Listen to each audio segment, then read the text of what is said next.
Associations. I'm in the studio today with our co-host, Ted Topouzis with Topouzis and Associates. Welcome back to the show, Ted. Good morning, Emilio. Thanks for you. having me on. Always a pleasure. And Ted, we've been working together with a lot of buyers out there, and there's a lot of times where buyers don't understand all of the stipulations in the contract. Now, to you and I, this contract is pretty standard. Yeah. Right? That's right. But you had some really good points, and I've got some questions for you that I think some buyers might want to and need to know. That's great. Yeah, I wanted to highlight a few things on the contract today. Yeah. Just because people always have questions, and they want you to review the purchase and sales agreement, and they want to know what they're getting themselves into. And of course, lots of times as first-time home buyers, it's all new and a little scary, and we try to take diffuse the bomb. Yeah, definitely. Yeah. Definitely. So the purchase and sales agreement. Okay, so there's 4 pages. Yep. Okay, when you look at this thing, you're like, oh man, like any contract, you're like, wow, there's a lot to this. I mean, are there some points that you see on here that maybe people have a harder time to understand than others, or is there something that you wanted to share from there? Yeah, actually, there's a few things that are always the sticking points in a contractual relationship, and things that come up often. Of course, one of the things that I would point out typically is when we do a closing from and do a title search, we don't run the search by the address. You never run the search by the address. You run it by in Rhode Island, you would review the title by looking at the grantor grantee indices in any documents that are recorded in the public records that would show up against that seller. You would typically consider those as either in a conveyance or an encumbrance against that property. That's what we usually do here. Like Florida, for example, does the searches through the legal description of the property. So when people say, my address is 123 Main Street, it's not always, you can't look at it that way. You got to look at it as from our world as the legal description. So the legal description will almost always pinpoint that property, but sometimes the address is different, and usually it's 911 changes that result in changes of the address, that type of thing, and so it might just be a slight variation to what's on the tax assessor's information or what's in the public records. So you go by plat and lot. Yeah, the legal description. Yeah, so that's really what sets apart our parcel from the other parcels on the plat. Okay. All right. That's right.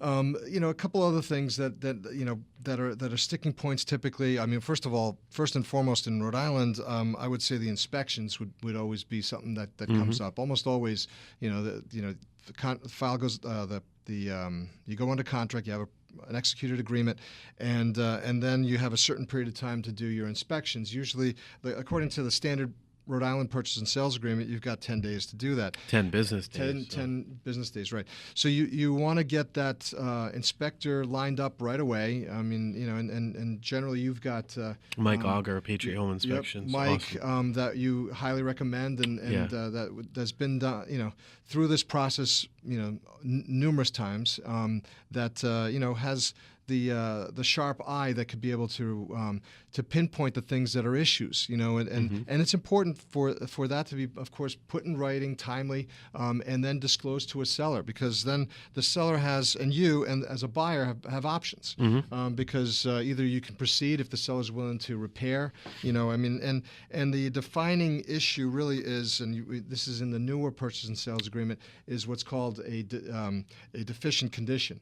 And what's defined as a deficient condition. It rises to the level of a deficient condition. Usually it's something that's significant and it adversely affects the value of the property. So if the seller's willing to fix the issue, and you as a buyer are willing to, you like the properties, you're in love with that property so much, then you can stick around. If you feel like, hey, I'm not sure if I want to trust the repair, then you have options in having the contract canceled and getting your funds, your earnest money refunded. What a lot of people don't know is that here in Rhode Island, you literally have a 10 business day time frame to walk away from this sale for any given reason, even if you have cold feet. That's it's right. like a no-risk agreement for buyers. Is that correct? That's right. It says right here, if the seller doesn't agree to perform, or you can just, under section, I think it's It says if the buyer's not satisfied for any reason. yeah, buyer's not pretty satisfied much for any reason, you can pull out and you're entitled to or shall be refunded your full earnest money deposit. So that can tend to be a nightmare for certain sellers. Now, in multiple bid situations, during the first segment, we were talking about how buyers can win in this market. Mm-hmm. And one of the things that we said about this section was that buyers could either waive their inspections. I don't think you should do that, but you could, or you could do inspections for informational purposes only, saying that you're not going to ask the sellers for anything, or you could cut the time period down to 5 business days, leaving the sellers exposed for only 1 week versus 2 weeks. Right. I think it depends. It's a factor of comfort, comfort factor. Because if you're a first-time home buyer, you might not want to waive that contingency. If you are a seasoned buyer, you've been in the market a number of times, and you know what you would expect. Maybe you can shave down that inspection period, but that's usually the number one point of contention when contracts get executed for the sale and purchase of real estate. No question about it. It's the inspections and what comes of it. So we've always said. Sorry, Emilio. No. Go ahead. We've always said as a seller, you want to do a pre-listing inspection. It's always a good idea. Yes, we because always recommend. that will definitely weed out the major issues. Mm-hmm. What would be potentially a deficient condition. And so when you do go under contract with a buyer, now you've lessened the potential of something dramatic happening, and usually it'll be a smooth sale. Couple of other quick questions for you before we have to cut to a commercial break. The closing date. Now, the closing date, can I just ask you that? I mean, I know the answer to this, but I want people to hear it from an attorney. Okay. Now, the closing date is not a definite date. It's a target date, correct? It's a target, yeah. I mean, it's a factor of a number of different things. I mean, you have to make sure you have clear title. That's, if it was a cash transaction, if you have clear title, you could probably close even sooner than that closing date. But it's never... It can't be looked at as that's what it is, set in stone. Because if you're purchasing with a mortgage and there's conditions that need to be fulfilled, with the mortgage to get the loan approved, there has to be some flexibility in that date. And the reason why I ask is because we've had buyers when we were working with sellers. Okay, like our buyers, we tell them this ahead of time. Upfront. But we've had other buyers that weren't working with us. They were screaming at their agents. I felt bad for their agent, and we told their agent, like, going forward, you should tell your buyers that that's a target date.